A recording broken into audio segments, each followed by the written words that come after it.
Welcome to Explore Cyber Podcast, which is essentially the lore of experienced cyber explorers and exploiters of today. I'm pleased to share the mic with Sergii Rusinchuk, who has been focusing on traditional, classical quality assurance for more than 10 years, and he does QA very well. AI changes everything, but the basics are here to stay. The one big question is, when everything changes, what will stay the same? Enjoy. What things will not change with AI? What things are fundamental in Yeah, terms if, of general QA?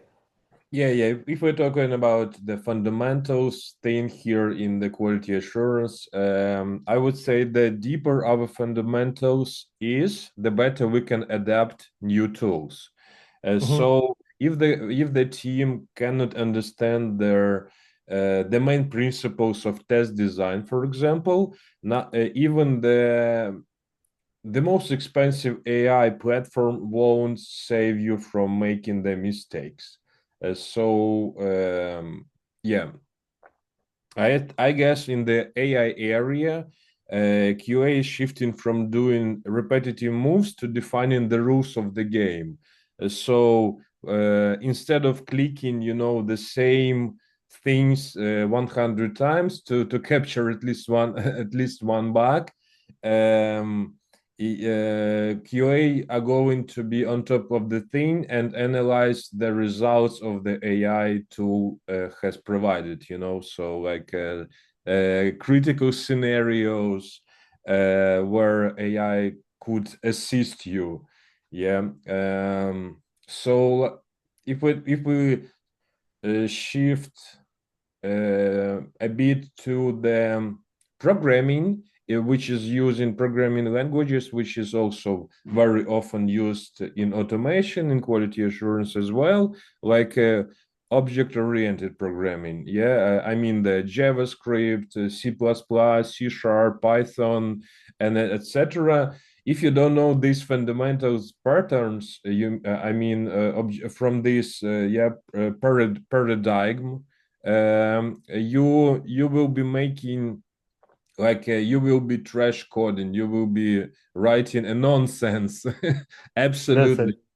Yeah, so yeah, your custom framework or your the framework you are using for your auto tests is going to be like having so much nonsense code that it would be so hard to support. So you're gonna uh, deep dive there forever, Yeah. That's right. That's right. It's all about using tools. Like I think this is a eternal thing in cybersecurity for sure, and in QA, maybe in QA in general. We use tools all the time. Yeah. It's all about tools. Now our tools are getting more complicated, and apparently our tools started feeding us with something questionable. Some time ago we got tools that are reliable, and now tools just less reliable. They're more Hmm. probabilistic. But are there any general approaches that should shift on how do we use tools, or maybe there are some approaches that are eternal, and this is something that we need to use like all the time? Yeah, correct. Correct. Yeah, I don't know. I've heard already your podcast, and I know that you are playing chess. So I like, do. yeah, I do. yeah. That's great. Me too. So if we get back to the reference to this amazing game, I would say that like AI is your chess engine. It won't play for you, but it will reveal moves you missed.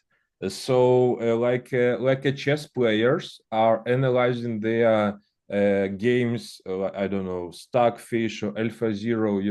Using these applications after the game. That the same QA team could do with analyzing the logs, the test cases, yeah, the edge cases with AI like assistant. So yeah, that's I guess great. Great reference to the chess. It is absolutely. It's an umbrella answer on all the questions that I had around tools, because you approach tools like you approach chess engine, when chess engine just gives you new just how to play better. This is the reality that we will see, because AI can see if we meet standards. Correct. And if we are in QA, we have a lot of standards that are Yeah. quantifiable. But maybe as long as everything is quantifiable, we can see if we're doing good or we're doing bad. And AI cannot be proactive doing these things. It can, but it's at this point it doesn't give good result. And but in terms of measuring the quality of our work, it's absolutely possible. But thinking about measuring this, some of measures are quantifiable, some of them are qualifiable. And if we speak about general quality that is not quantifiable, uh, it looks like gray areas that for AI, if you cannot measure this, you cannot control this. But Correct. what is the general approach? I understand it might lack some specific examples because it's a general question. If you have any specific examples, this would be great. Uh, when we want specifically quality assurance of quality that is not measurable, and how do we approach this from fundamental perspective? Yeah, from fundamental perspective, I would say we will be based on the customers' feedback, but not just gathering feedback, because you can measure this feedback whether it is good or bad or like in the medium, but we will be based on the quantity of the production bugs, yeah, production issues that our client is facing. So it still can be measurable based on this stuff. It is like one of the approaches. So because less productive production bugs you have, your software has, the better your software is. Yes, So that's right. yeah, that the on top of my head, I would say, yeah, that the first way we can measure our success, or I mean our success of our software or quality of it. um Customer feedback is great if we have customers. okay. If we are a new startup, if we just launch, and before launch we want to do quality assurance from in cybersecurity, we can Yeah, evaluate some quality that is not measurable, but is just extremely wrong. We can see it when broken access control vulnerabilities, for right. example. Um, it's something that is not measurable. Yeah, speaking of this, maybe we can spawn 1,000 of AI agents and get feedback from them. But Also, yeah.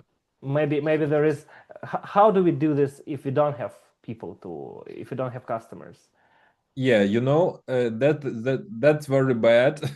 That Or maybe there is a functionality that we don't want to expose to customers. We do have customers, we don't want to expose this to them yet. Yeah. Okay, yeah. You mean the regulatory some stuff, yeah, and etc. that you don't want to show. But anyway, Yeah, I've read. before testing, Yeah, yeah. yeah, After yeah, testing, of course. yeah. I've read another day one great book about how to move your startup to the market, and there is great advice that before moving your product to the market, please give this product to some people to test before you may, because every single time when you are designing your product, you think it is the best all over the world because you are making this product, Of but course. you don't see blind spots that your customers or potential group who will be testing before they go into the market will show you, yeah, will highlight Mhm. you the potential issues, troubles. So I would say it is obligatory to give like a first beta, first alpha version to some small group of people to get together this feedback. So it's like I would say, yeah, you were right when you said that let's AI test a bit. That's also an option, but the real case scenario, it would be provide this a part of your software to 100 people, yeah, by the invitation link, or 1000, and give them like a exclusive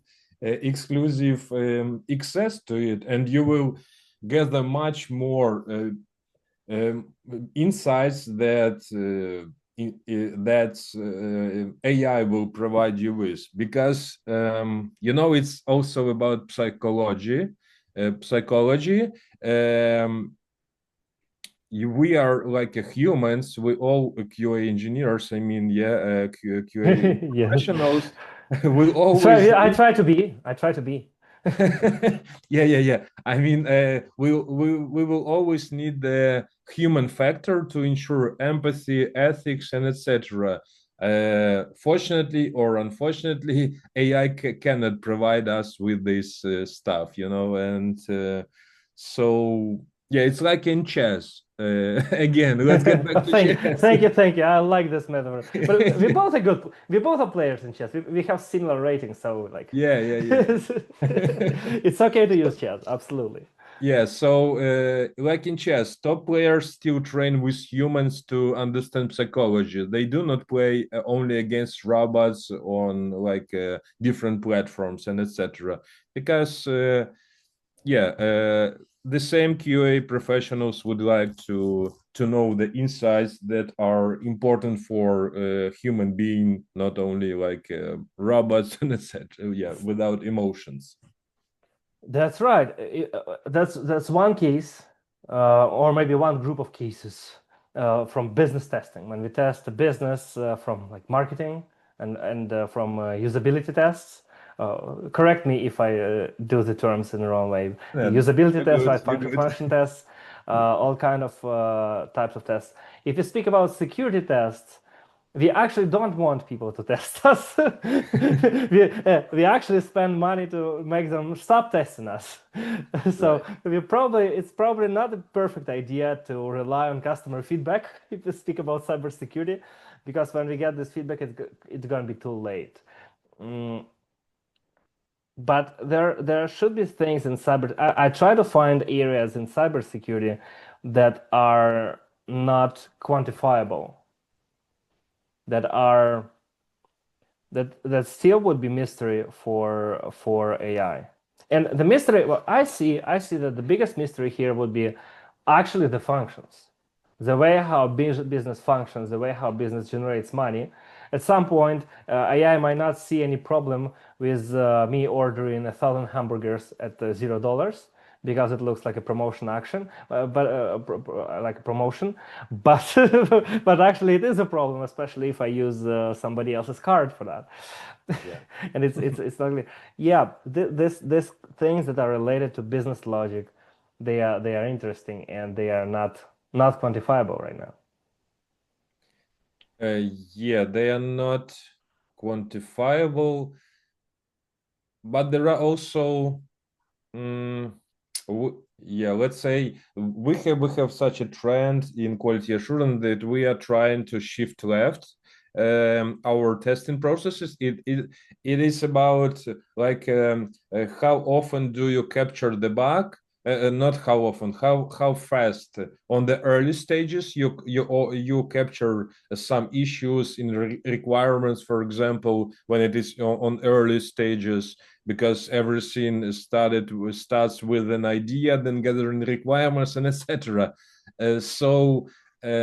I would say that we can also uh, quantify the how many issues in requirements testing have been captured, and it could be also a benchmark here, or like yeah, for your future metrics. because we can do it. We can do it like QA team, yeah, QA professionals, and etc. It is pretty complicated, pretty hard, but anyway, we can still do it. Yeah, We still can. That's right. On early stages, if you shift left on yeah, early stages before the product is born, when we talk before it is what it should be, and when we talk about this in terms of rules, in terms of values, in terms of what we want, in terms of how it could be achievable, these things are could be measured and described. But when we speak about the product that already represented with something, when we speak about products in terms of integrity of product, when we see that the product already is has personality, yeah, it's hard to describe personality in one word. And it's hard to describe rules of personality in one word. As we start talking about personality or deeper missions of a product, it's hard to say what is secure, what is not. Something could just go against the corporate mission, and it would be insecure, terribly insecure, but it might align with all the rules. right.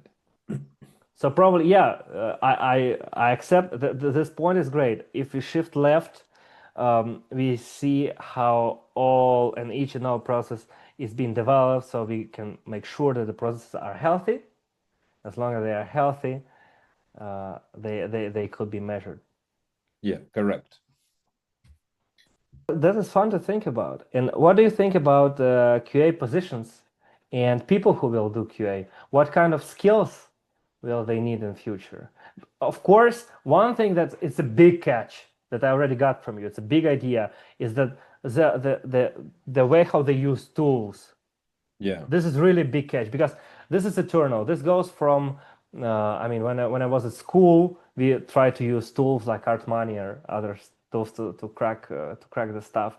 Now we yeah, think about tools that are Kali Linux and all pack of tools, right? But we also start thinking about tools that give us result only with some probability.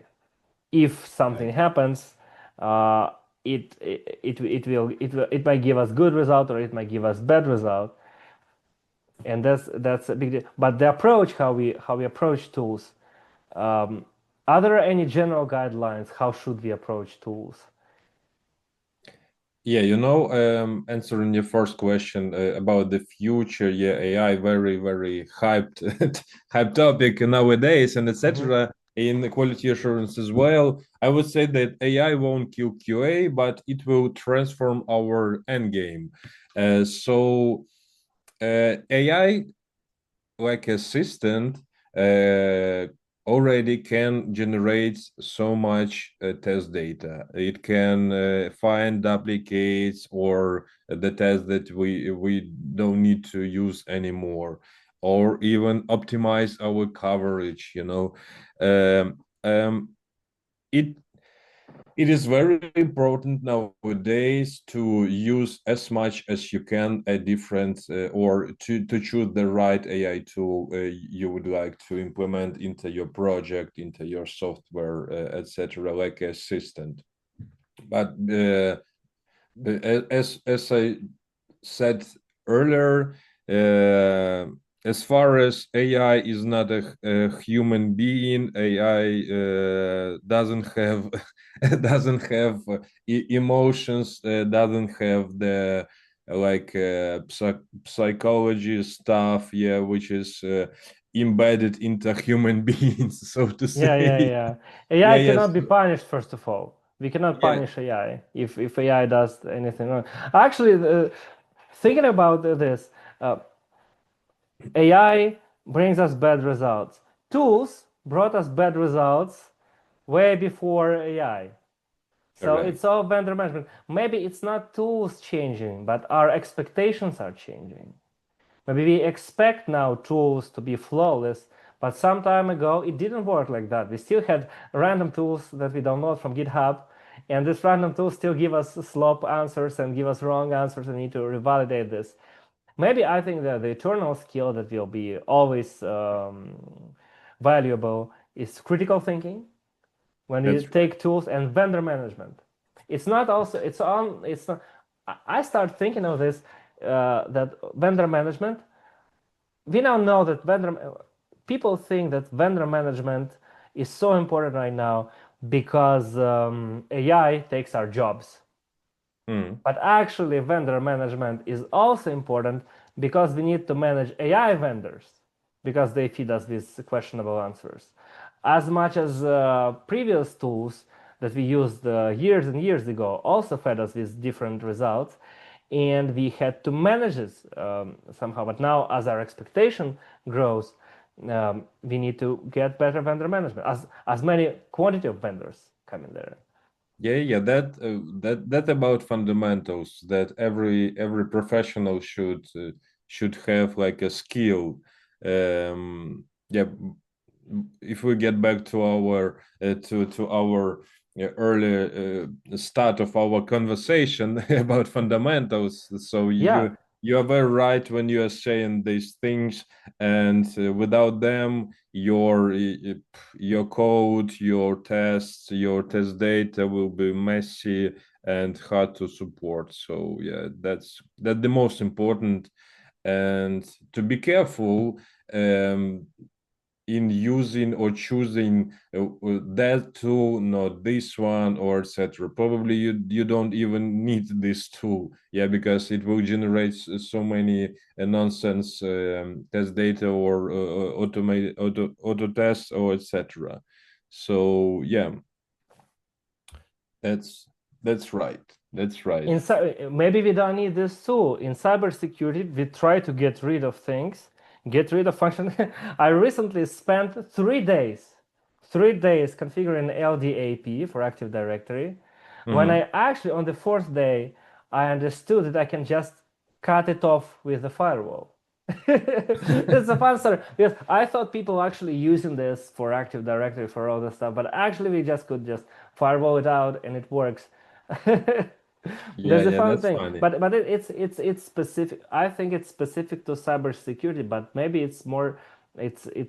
Is there anything that is in the source of it in the QA that we try to get things off the game if we can do that? um Oh, it's a silly question, but I mean, it comes from the heart. I mean, we should spend more time reviewing AI outputs, yeah, Mhm. output, and doing repetitive test execution ourselves. So I would answer in this way, yeah. I think with all of this AI slop to make programs fast, I think that management will play with AI to see how the application should look like, how the function should look like, and receive a huge code base that will only work on their computers. And then after they know what they need, then they can create the actual request or the actual proposal. Yeah, yeah, yeah. Let me ask you, like a top-notch white hacker, if I can Oh, say thank you, so. thank you, thank you, If I can thank say you. so. Yeah. I try to be the worst of it.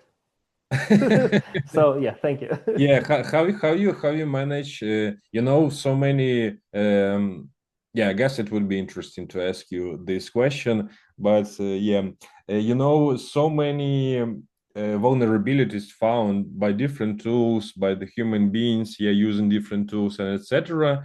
They are caused by technical debt.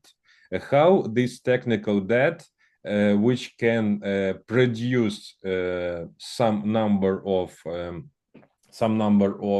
vulnerabilities, could be managed in the right way. I mean the best practices or etc.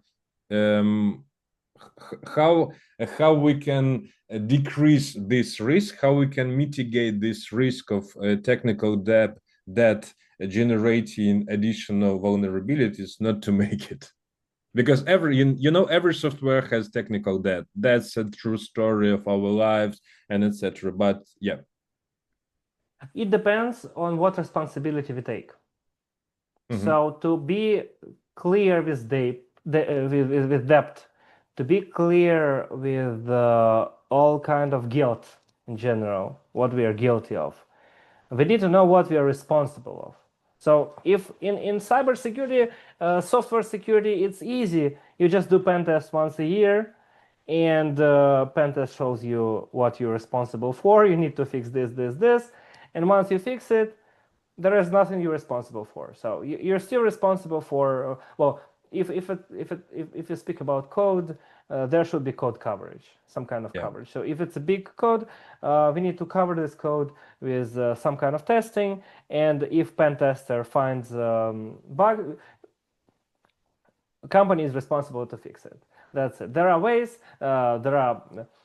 It's usually it's easier to fix the bug comparing to find it. So it's a linear process to fix things. Well, the finding things is a non-linear.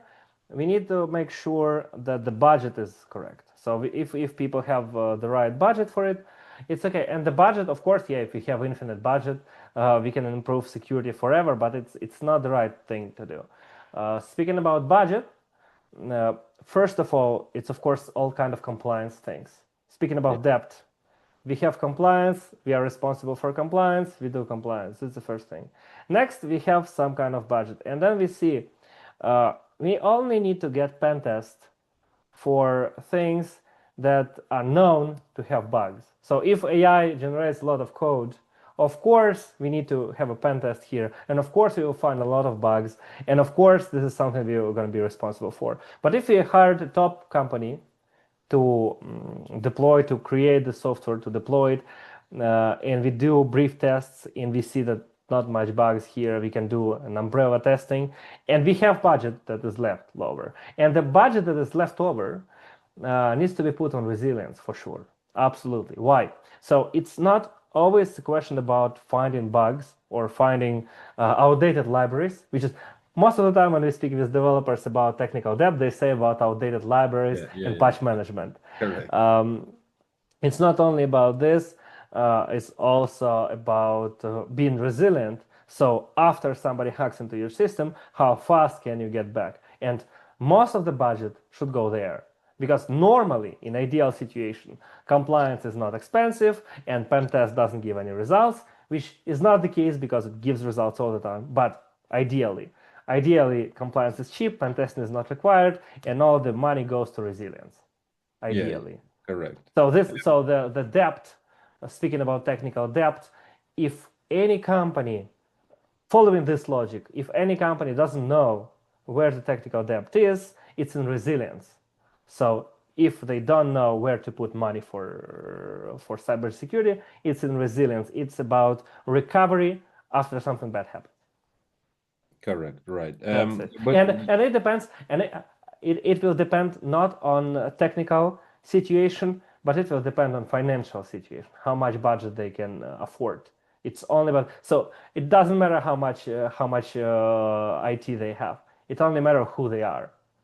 yeah, correct. And when you were saying to cover more by testing, you meant the code, you meant the unit testing, or you meant the Sonar Cube, like one of the tools who provides quality gates, yeah, also in a like a code analyzer and highlights your as a, for example, as an engineer, the blind spots that you didn't capture before, etc. You meant these approaches, right? I mean this, and I mean the coverage should be everything. All IT should be covered some kind of somehow. How could it be? I'm a big fan of having QA first, and then security tests as a part of QA after all other QA, because testing software that works with quality questions, when some UI doesn't work very well, people just do not receive full value from pen test. To receive full value from pen test, for what they pay for. Before the pen test, there should be general quality, that all buttons are pressable, that phone numbers is a number and it's not a radio buttons, you know. Yeah. This is so yeah. Of course, there should be coverage. Speaking about cybersecurity coverage, It's not only scanners, but first of all, scanners, so automated scanners, and ideally they should be integrated into CI/CD. Mhm. Ideally, but in real life, if you have a person or a company who can just see everything that happens, just to take a look on everything and highlight the most important points once a year, that's that's uh, that's a coverage. If any person could say, of course, nobody could say that some place is free from bugs, but pen testing companies usually say like we took a look on everything here. We took a look on everything, and so that's the coverage. Maybe there are bugs, maybe, but at least not something that is on top of the mind. Yeah, yeah. Yeah. Bugs are unexpected checks in chess because they exploit your blind spots. They do, absolutely. And the more unexpected it is, the worse it is for people. Actually, to see how much damage we create, there is a specific metric that I developed. It's called reimpact. It's now in process to be legally organized. But Yeah, very simply saying, the more unexpected everything is, the more damage it creates. Why? Because the more unexpected the bug is, the more degrees of control we lose. With right. each additional line that we lose, we have less and less controls, and we have more and more opportunities for bugs. And it could be quantified actually, but that's not the topic of today. But yeah, it's much like unexpected checks, and the more unexpected it is, the more dangerous it is. So we better shift left and Correct. do first QA and then pen test to make sure that we at least got all low-hanging fruits. Right. And I would also add that these unexpected bugs like checks in chess, Yep. they are most likely are captured from production. So it is already an expensive bug, which will cost you so much money and time to fix, because at the early stages. QA team couldn't capture it earlier and to save the money. So it's also about the money, the budgeting you mentioned before, and etc. The shift left paradigm will persist. It will Correct. be Yeah. there. It was there like 50 years ago or something like that. It's here now and it will be forever. And AI cannot work, well, it works differently on different stages. And of course we need to shift on early stages when it's all only about concept, it's all about rules, so we can quantify most of the things Yeah. before we know how clients like it, because nobody can quantify quantify these things. We can, but it's not technical. I think it's a bigger thing. All Yeah. right, Sergey, thank you very much for the conversation. It was really interesting. I don't know how other people, but I got a lot of valuable insights for myself, and this was awesome. Yeah, it was a great time with you, Sam. Thank you so much, and thanks for the invitation. Thank you. Thank you, Sergey, for coming. We learned a lot. Tools are advancing, but we always need people who use those tools mindfully. Vendor management is also eternal. People will always need to make sure to use the right tools. QA standards might be impeccable, but if we are building a product for people, we naturally need to make sure that people are satisfied with it. So people need to test it.